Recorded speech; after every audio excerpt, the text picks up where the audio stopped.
The protagonists of today's story are the Lisovski family, husband John, wife Sanam, and their two daughters, Victoria and Christina. They all lived in a town called Aurora, located in Illinois, USA. John was American by origin, born and raised in the States. His work required frequent trips abroad, including to Korea, as the company's headquarters were based in the US, while several factories operated in other countries. These work responsibilities often took him on business trips. During one such trip to Korea, John met Sanam Kwan. He immediately fell in love with the Korean woman and proposed they start dating. After several visits to the country, they decided to get married. In 1983, they tied the knot and moved to the United States. Their first child was born in 1988, and a couple of years later, Christina was born after Victoria. At first glance, the family seemed perfect, but some people noticed that Sanam was overly strict with the children. Her behavior manifested in her constant demand for exemplary behavior from the girls. She herself always appeared flawless, and as the children grew older, her expectations of them only increased. All of this began to resemble true emotional abuse. For a long time, John consoled himself with the thought that parenting in Asia is typically strict and attributed it to his wife's cultural background. However, as tensions escalated, he started to realize something was wrong. He felt that his wife demanded too much from the children, was excessively strict, and at times even cruel. John's dissatisfaction had little effect on Sanam. Instead, she began introducing more and more rules into daily life and demanded they be followed without exception. For example, the children were forbidden from discussing their family with outsiders, even with friends. Despite this, the girls interacted with their peers and occasionally visited their homes. That's when they started to notice that the parents of their friends treated their children much better, more gently and warmly, compared to the constant disapproval they received at home. While their friends' mothers might bake pies with them on weekends, Sanam determined what her daughters' hobbies would be. She never asked what they wanted to do themselves. The Korean woman always had her own vision. Um, at some point, Sanam decided that Victoria and Christina had to learn to play the piano. From the very beginning, the process seemed quite unusual. Sanam herself knew how to play the instrument and chose not to enroll the girls in a music school. Instead, on weekends, she would wake them up at 6 a.m. and force them to sit at the piano while she kept time. If they made even the slightest mistake, she would hit their hands. The girls had no concept of praise, even when they played perfectly. Over time, Sanam began using a wooden pointer, which she also used to strike them outside of music lessons, for anything and everything. If they relaxed or let their shoulders drop for a second, they would be punished. John did not agree with her approach to parenting, but his wife justified her actions by showing the results. The girls quickly became skilled pianists, started participating in competitions, and even won prizes. However, the truth was that none of it mattered to them. They learned to play under duress with no enjoyment whatsoever. Every trophy they earned, which made their mother proud, only made them cry into their pillows at night. Sanam managed to convince John that she wanted to raise prodigies and that this was the only way to achieve it. While there was some truth to her words, John found it difficult to watch her mistreat their daughters. Sanam had a very volatile personality. She would lose her temper instantly, act dangerously, and threaten the girls in a terrifying manner. The atmosphere at home became unbearably tense because of this. Even the head of the family couldn't feel at ease around his wife. Sanam had managed to take total control of everything around her. She clearly felt her dominant position within the family and made all the decisions in the household. Even when conflicts arose that didn't directly involve her, Sanam loved stepping in as the judge. This happened during an argument between Christina and Victoria that occurred toward the end of elementary school. The children were fighting over something trivial. In such a strict and tense household, even minor disagreements could quickly escalate. When the girls couldn't come to an agreement, their mother stepped in. As usual, she didn't take the time to understand what had actually happened and simply demanded that they apologize to each other. Christina gave in quickly, but Victoria, overwhelmed by the constant pressure and sense of injustice, refused. For Sanam, this act of defiance was unacceptable. Until this moment, no one in the family had ever dared to openly oppose her. Sanam didn't focus on what had truly happened or how her children felt. Instead, she became visibly upset. Unable to contain her frustration, she bypassed Victoria and directed her anger toward Christina. Victoria was left confused and frightened, unable to comprehend why her sister was being scolded so harshly. The situation escalated quickly, leaving Christina deeply shaken. Victoria, watching the scene unfold, began crying and apologizing, begging her mother to stop. The tense atmosphere finally eased when Sanam decided to let it go. However, she turned to Victoria afterward, firmly warning her that if she disobeyed again, Christina would bear the consequences. Sanam's words created a heavy sense of guilt for Victoria, as she began to believe her actions would impact her younger sister.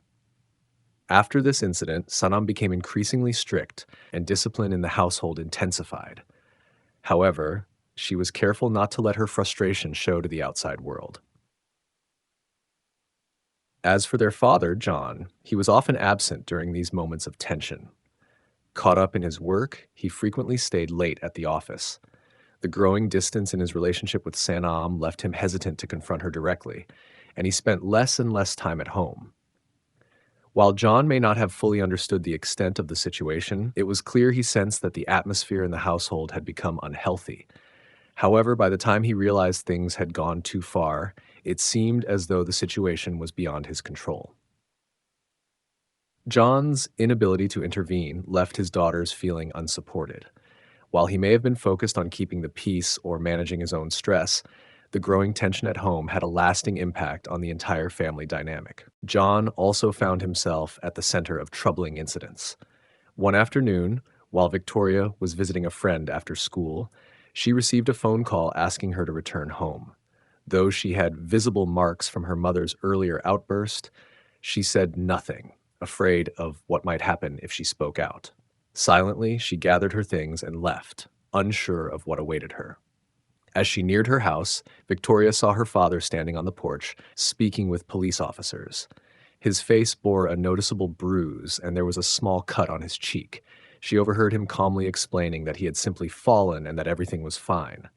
But Victoria couldn't shake the feeling that something wasn't right.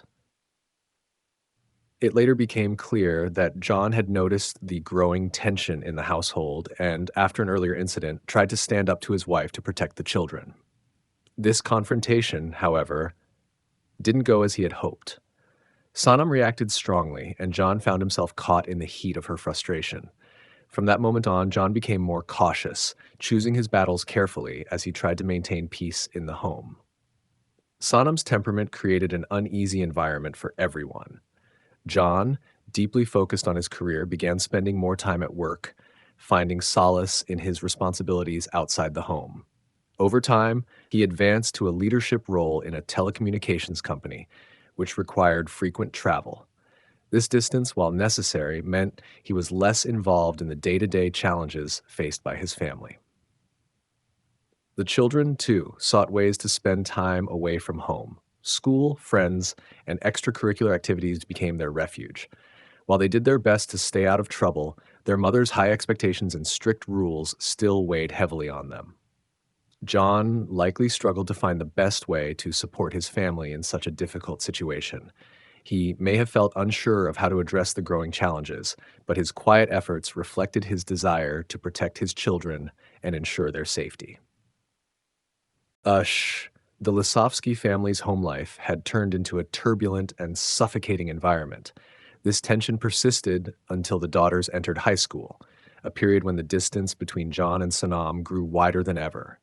John buried himself in work, taking on overtime shifts and making an effort to leave home before anyone else woke up and return after everyone had gone to bed. Unfortunately, the same escape wasn't possible for the children, who were left to endure the brunt of their mother's strictness and unpredictable behavior. Sanam, however, was perceptive and noticed her husband's attempts to distance himself. This realization bruised her pride and added to her growing frustration. Around this time, her treatment of the girls became even harsher. One summer day, during an argument between the sisters, Sanam intervened in her usual commanding manner. In a fit of anger, she forced them into the dark, sweltering garage, ordering them to stand with their arms raised. Hours passed before she returned to check on them. Seeing the girls exhausted and overheated, she neither let them out nor offered water. Instead, she locked the door again and left for the store, leaving the children to endure the suffocating heat. Afraid of the consequences if they disobeyed, the girls remained in the garage, waiting for her return. By this point, Sanam's behavior had become increasingly erratic, and she seemed unconcerned with how her actions might appear to others. Her driving became dangerously aggressive, startling both her children and onlookers. On one occasion, she sped down the road at an alarming pace, causing the car to skid out of control. The impact jolted Victoria and Christina against the car doors, leaving them shaken. Despite the distress, Sanam offered no explanation for her actions, brushing it off when bystanders expressed concern. Her response was to blame the situation on the children, claiming they had missed the bus and she was rushing to get them to school on time. Witnesses described her as erratic, with a wild look in her eyes. Yet, by the time the family arrived at school, she had composed herself, presenting a calm demeanor to teachers and parents. Sanam's ability to maintain this facade added to the mystery surrounding her behavior, but cracks in the image were beginning to show. Observers started to suspect that something was amiss, though they couldn't grasp the full extent of the emotional and physical strain within the household. Despite her efforts to keep up appearances, Sanam's control over her emotions was slipping, creating a volatile and unsafe environment for everyone around her. Moreover, the woman burdened her family with debts. She believed it was essential to display external wealth for everyone to see and envy. However, she herself did not work. All of this was financed by her husband's money and loans. She lost control to such an extent and that John's substantial salary was no longer enough. The situation reached a critical point when the family faced the threat of eviction because they couldn't pay utility bills or make timely mortgage payments. But even that didn't stop Sanam. She had no intention of slowing down and continued buying expensive items. As John grew more distant, she became interested in frequenting elite city clubs. Naturally, her husband was furious. He wasn't able to act quickly after discovering the extent of the problem, mounting debts she had failed to pay for months while spending all their money on luxury goods. Threats of eviction from the bank began to arrive. The situation seemed to worsen as John avoided any contact with Sanam. She started leading a wild lifestyle, spending her evenings at elite clubs while leaving the children to fend for themselves. John, of course, was at work during this time. One could say this slightly eased the family's tense atmosphere, as the girls were no longer under their mother's constant angry control. However, when she returned, Sanam would continue lashing out at the girls for the smallest reasons. When the threat of eviction became real, John couldn't tolerate it any longer. He confronted his wife once again. Predictably, she exploded in anger, started arguing, and then escalated the situation into a physical fight. The woman hit John several times, forcing him to step back as he didn't want to hit her in return. Nevertheless, she kept attacking him. John then grabbed her hands and restrained her until she calmed down. As a result, marks were left on her wrists. Seeing these marks, Sanam decided to report him to the police. For the first time, she called law enforcement herself, intending to accuse her husband of domestic violence. She twisted the entire story, claiming that John had attacked her and that she was regularly subjected to insults and physical abuse by him. The irrational woman continued portraying John as an abuser and a dangerous man. Finally, Victoria couldn't take it anymore and reported to the police that her mother was lying. The girl told the truth, as she had witnessed the entire conflict with her own eyes. She explained that her mother had thrown the first punch. Even when John tried to calm her down, she continued to behave aggressively and threaten him. With two completely contradictory accounts, the police were unable to do anything more than leave, giving the family the chance to resolve the matter on their own. Sanam couldn't refute her daughter's words and kept insisting on her own version of events. Once the officers understood that the woman was the aggressor, they simply ignored the complaint, clearly not taking the situation seriously. Likely, the family's silence about the situation played a significant role in this. In fact, after this incident, nothing changed. Sanam continued spending the money her husband earned on frivolous things. When John found out, he was furious again and decided to talk to his wife about it over the phone. But before doing so, he blocked the card that she had access to. During the call, his wife kept lying and arguing, which only confirmed his decision was right.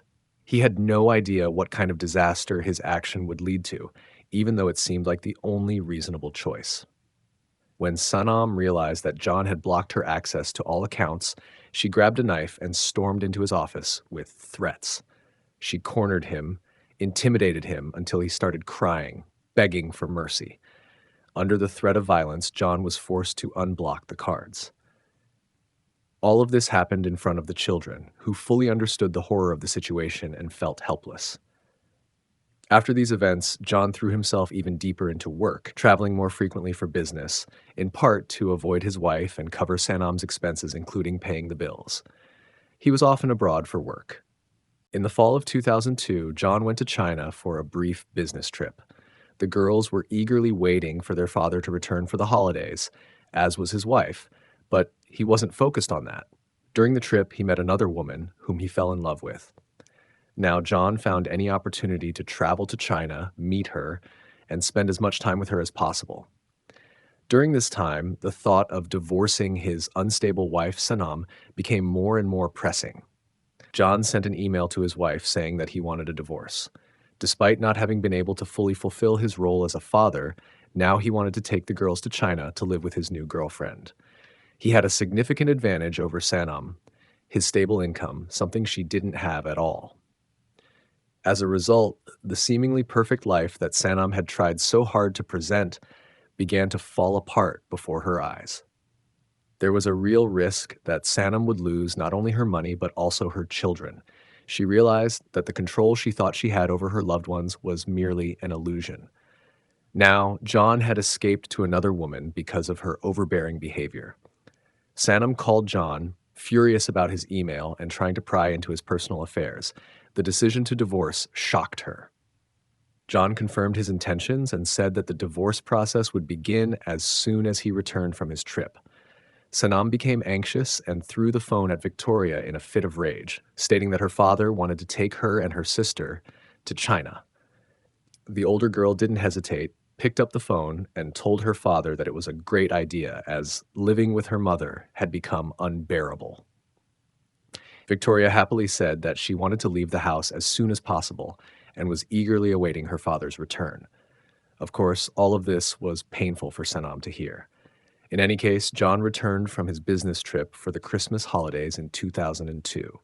By then, Victoria was 14, her sister Christina was 12, John was 46, and Sanam was 41. It was a strange period for everyone. Although the family was falling apart, everyone except Sanam seemed to be in good spirits. However, she didn't engage in any conflicts, which struck the girls as odd. This behavior made the children suspicious. John, however, was enjoying the peace and thought that his wife had finally come to her senses. Instead of shouting when he returned from China, Sanam had completely transformed. She prepared gifts for the whole family, set the festive table, dressed up, and decorated the house. When everyone sat down for dinner, she started serving drinks, and it all seemed quite charming. Sanam placed glasses for everyone, then stepped away to continue bringing dishes to the table. The children looked closely and noticed something white dissolving at the bottom of the glasses. Unfortunately, they didn't manage to stop their father, who drank the whole glass in one go. The children realized something was wrong and only drank a little, pretending everything was fine. Once their mother left the room, they quickly got rid of their drinks. They noticed that immediately after drinking, John seemed sluggish. He said he was tired and went upstairs to the bedroom. The children saw him off, trying to persuade him to stay in a hotel that night. They were genuinely afraid for their lives. Unfortunately, it didn't work, as he simply collapsed onto the bed and fell asleep. Although the children only took a couple of sips, they also started feeling weak and went to sleep. At 8 o'clock the next morning, December 25th, 2002, Christina and Victoria woke up feeling unwell. They didn't remember how they got to their beds, but didn't notice anything unusual. The older girl suspected that their mother had slipped sleeping pills into their drinks, but it was unclear why she would do that. They were genuinely relieved that they woke up alive, which highlighted the intensity of the turmoil in the Lisovski family. The children decided to go downstairs to wish everyone a Merry Christmas, but before they could leave the room, they heard loud noises coming from the first floor. Shots, one after another. Meanwhile, in the morning, Sanam snuck into John's study where he was already working. She shot him once in the back of the head and 3 times in the back. Then she went upstairs to the girls' room, stopped at the doorway, and, to their horror, the children saw her reloading the gun. The Korean woman apologized, saying she had to do it, and then aimed the gun at her eldest daughter, Victoria. She emptied the entire magazine into her, firing all 7 bullets with eyes burning with fury. Christina, who had been frozen in shock and observing the entire scene, suddenly regained her composure. Seizing the brief pause, she quickly ran to grab the phone and called emergency services. She managed to speak to the dispatcher and give the address, though the operator soon heard a series of loud noises as Christina was finishing the call. Fearing for her safety, she managed to escape to her sister Victoria's bedroom, just moments before her mother had taken action. Christina was injured but managed to find a way out. Despite the chaos, both girls were still alive. Christina locked herself in the room, praying for help to arrive, hoping her mother wouldn't be able to get inside. The police arrived within minutes, rushing to the scene. As they approached the house, they heard a woman's distressed cry and more loud sounds, followed by silence. The officers entered cautiously, prepared for any danger. They found John first, tragically injured. They then moved upstairs and found Sanam, who had hurt herself. Behind a locked door, they discovered Christina and Victoria, both alive but wounded. While the situation had been extremely serious, John was the only one who didn't survive. Victoria had been struck by several of the shots aimed at her, while Christina was also hurt. Sanam had injured herself and was in critical condition. All 3 were taken to the hospital, receiving urgent care. The girls were treated separately but felt a sense of relief that their distressing ordeal was finally over. Once the girls began to recover, the police spoke with them to gather information about the incident. Sanam's injuries were severe, but the sisters were more focused on each other than on what had happened to their mother. While Victoria showed little concern for her mother's fate, Christina was more reserved, but also didn't express worry. The sisters were now only focused on staying safe and supporting one another. As revealed during the investigation, on September 5th, 2002, when Sanam received a message from her husband that John was going to divorce her, she immediately applied for a firearms permit. It took some time, but everything was officially processed, and on December 17th, she purchased a firearm, a 6-shot Colt Cobra revolver, just 1 week before John returned from his business trip. The woman actively practiced shooting at targets, which clearly indicated careful preparation, thus suggesting premeditation. Sanam told her acquaintances that she hated her husband and even claimed she would get the gun and kill him. However, they thought she was just venting her anger and never believed she was capable of shooting someone. Thanks to the fact that the girls managed to survive this attack and the terrible existence with their unhinged mother over the years, they became invaluable witnesses for the prosecution. Their stories formed the basis of the prosecution's strategy and shocked not only the jurors but even the seasoned detectives. It's hard to imagine that a seemingly well-off family could become hostages of a madwoman tyrant who tormented her family.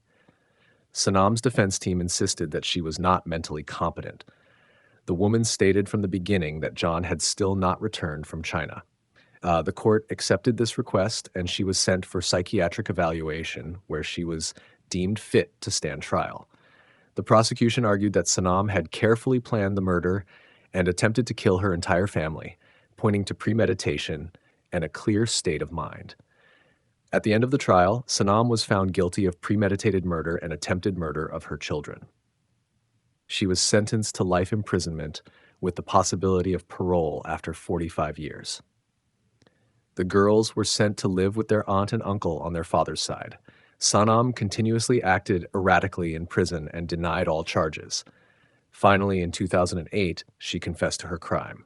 Sanam claimed she could not accept the divorce and did not want to lose her husband, who had decided to leave her for another woman. She tried to kill the children because she could not bear the thought of some stepmother raising her daughters. In the same year, Sanam took her own life while incarcerated.